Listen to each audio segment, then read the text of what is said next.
రాకాలోకంకి స్వాగతం. ఈ కంటెంట్ మీకు నచ్చినట్టయితే లైక్ చేయండి, మీ బంధుమిత్రులకు షేర్ చేయండి. ఇప్పటి వరకు సబ్స్క్రైబ్ చేసుకోకపోతే సబ్స్క్రైబ్ బటన్ని నొక్కండి. అదేవిధంగా బెల్ ఐకాన్ని కూడా తప్పనిసరిగా నొక్కండి. జై హింద్ మిత్రులారా. రాజకీయాల్లో షిఫ్ట్, ఒక పెద్ద మార్పు వచ్చినప్పుడు చాలా సందర్భాల్లో రాజకీయ విశ్లేషకులు అని చెప్పేవాళ్ళు దాన్ని గుర్తించరు. పాత పడికట్టు పదజాలాన్నే ఉపయోగిస్తూ రాజకీయాల్ని అర్థం చేసుకునేందుకు, అర్థం చేయించేందుకు ప్రయత్నిస్తూ ఉంటారు. భారతీయ జనతా పార్టీ దేశ రాజకీయాల కేంద్ర బిందువు అయిన తరువాత రాజకీయ డిక్షనరీ మారింది, రాజకీయ యాక్షన్స్ యొక్క లెవెల్ మారింది.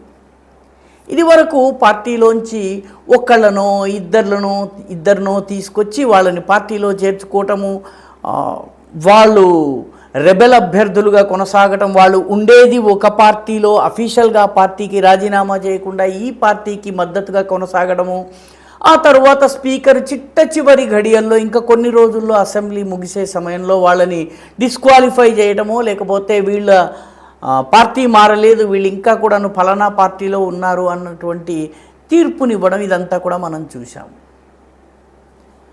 తెలంగాణలో, ఆంధ్రలో, అదేవిధంగా అనేక రాష్ట్రాల్లో ఈ రకంగా జరిగింది. ఇది పాత పద్ధతి, రాజకీయంగా చాలా ఓల్డ్ స్ట్రాటజీ. పత్రికలు కూడాను ఆపరేషన్ లోటస్, ఆపరేషన్ ఆకర్ష్ వంటి పేర్లు పెట్టి ఆ పేర్లతో వీటిని వివరించడం.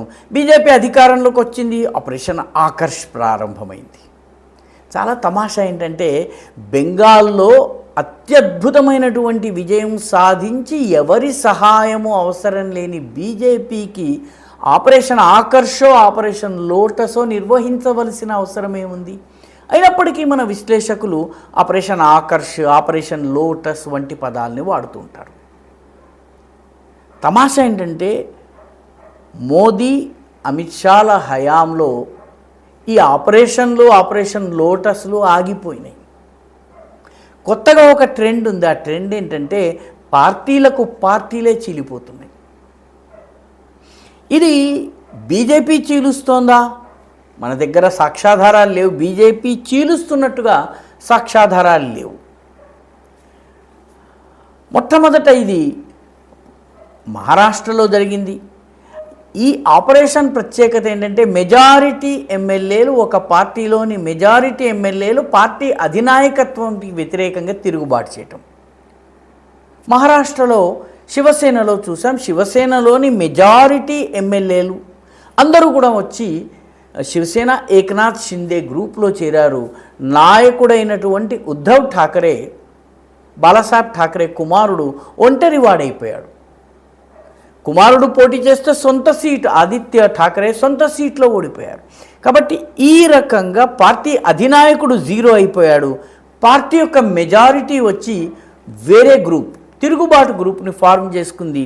ఇది ఫిరాయింపుల కిందకి రాదు, ఇది చీలికగా మారుతుంది. ఇది రాజ్యాంగబద్ధంగా, ఇది యాక్చువల్గా లీగల్ కూడా, చట్టబద్ధంగా వీళ్ళు ఫిరాయింపు చేయటం లేదు. వీళ్ళు చీలిక వర్గంగా, వీళ్ళే అధికారిక పార్టీగా ఉంటున్నారు. మహారాష్ట్రలో రెండవ పార్టీ నేషనలిస్ట్ కాంగ్రెస్ పార్టీ కూడా ఇది జరిగింది. నేషనలిస్ట్ కాంగ్రెస్ పార్టీలో శరద్ పవార్ అవుట్ అయిపోయారు. పార్టీ మొత్తము అజిత్ పవార్ వెనకొచ్చింది. అజిత్ పవార్ ఇప్పుడు లేరు, కానీ పార్టీ మొత్తము ఇప్పుడు బీజేపీతో కలిసి పనిచేస్తోంది. టాప్ లీడర్ అవుట్, పార్టీ మొత్తము వేరే వైపు వచ్చింది. ఇది చీలిక తప్ప ఫిరాయింపు కాదు. ఈ రకమైనటువంటి మూడవ ఆపరేషన్ ఆమ్ ఆద్మీ పార్టీ రాజ్యసభ ఎంపీల విషయంలో జరిగింది. మెజారిటీ ఎంపీలు ఫిరాయింపుల చట్టాన్ని అసలు స్పృశించకుండానే, దానిని వర్తించేటటువంటి అవకాశం కూడా లేకుండా మ్యాక్సిమం నెంబర్ 3/2 మంది రాజ్యసభ ఎంపీలు బీజేపీలో విలీనమైపోయారు, ఏకంగా విలీనమై అయిపోయారు. వీళ్ళ మీద ఫిరాయింపుల చట్టం వర్తించదు. ఎందుకంటే ఫిరాయింపుల చట్టంలో 2/3 మెజారిటీ కనుక వేరే పార్టీలో కలిసినా, వేరే పార్టీని పెట్టుకున్నా, ఒక పార్టీ నుంచి చీలి వేరే పార్టీ పెట్టుకున్నా అది డిఫెక్షన్ కిందకు రాదు. నాలుగవది తాజాగా మనకి కలకత్తాలో ప్లే అవుతున్నది. పశ్చిమ బెంగాల్లో తృణమూల్ కాంగ్రెస్ అధినేత్రి ఒంటరిదైపోయింది. 80 మంది ఎమ్మెల్యేల్లో 60 మంది ఈనాడు ఆమెకి వ్యతిరేకంగా తిరుగుబాటు చేసి చీలిక వర్గంగా ఏర్పడ్డారు. వాళ్ళకి బీజేపీతో సంబంధం లేదు, ఎందుకంటే బీజేపీకి వాళ్ళ అవసరం లేదు.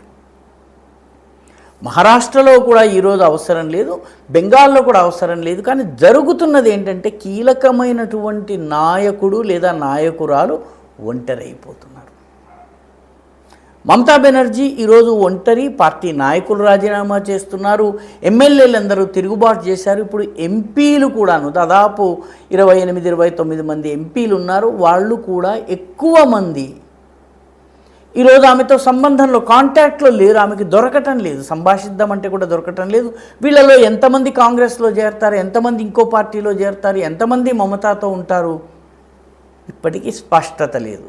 కాబట్టి రాజకీయాల్లో సింగిల్ ఆర్ ఇద్దరు ముగ్గురు ఎంపీల డిఫెక్షన్ దశ నుంచి దాటి ఫిరాయింపుల చట్టమే వర్తించకుండా ఏకంగా పార్టీ చీలిక, 2/3 మెజారిటీ, ఫిరాయింపుల చట్టము వర్తించకుండా జరిగేటటువంటి చీలికలు రావడము, ఈ ప్రాసెస్లో దశాబ్దాల పాటు ఒక్కొక్క రాష్ట్రాన్ని తమ కంచుకోటగా మార్చుకున్నటువంటి నాయకులు హఠాత్తుగా జీరోలైపోవటం, ఇది జరుగుతోంది. ఇది మన దేశ రాజకీయాల్లో ఒక కొత్త ట్రెండ్. నిజానికి బీజేపీ దీన్ని చేయటం లేదు, ఆయా పార్టీల్లో ఏకఛత్రాధిపత్యంగా దశాబ్దాల పాటు ఒకే నాయకుడు ఉండడం వల్ల అంతర్గతంగా వస్తున్నటువంటి తిరుగుబాటిది. 15 సంవత్సరాలుగా ఏకబిగిన పరిపాలించిన మమతా బెనర్జీ ఓడగానే ఆ క్రింద ఉన్నటువంటి నాయకులు తమ రాజకీయ భవిష్యత్తు కోసము తిరుగుబాటు చేస్తున్నారు. శరద్ పవార్ పార్టీలో కానీ మిగతా పార్టీల్లో కూడాను ఇదే జరుగుతోంది. ఇడప్పాడి పళనిస్వామి కూడా ప్రస్తుతం ఇదే ఎదుర్కొంటున్నారు, ఇదే పరిస్థితిని. ఇంకా నీ నాయకత్వం చాలని ఆయన ఎమ్మెల్యేలు ఆయనకు వ్యతిరేకంగా తిరుగుబాటు చేశారు. అయితే మొత్తానికి ఆయన వాటిని సర్దుకోగలిగారు, అది వేరే విషయం. కానీ అన్నా డిఎంకే ఇప్పటికీ కూడాను అవసరం వస్తే విజయ్కి సహాయం చేయటం కోసము ఒక పెద్ద వర్గం సిద్ధంగా ఉంది. కాబట్టి ఇండియన్ పాలిటిక్స్లో డిఫెక్షన్లు పోయి చీలికలు, విలీనాలు, మర్జర్స్ అండ్ అక్విజిషన్స్ పెరిగాయి. ఈ వీడియో మీకు నచ్చినట్టయితే లైక్ చేయండి, షేర్ చేయండి, ఈ ఛానల్కు సబ్స్క్రైబ్ చేయండి. మీ అభిప్రాయాన్ని కమెంట్ల రూపంలో తప్పనిసరిగా పంపించండి.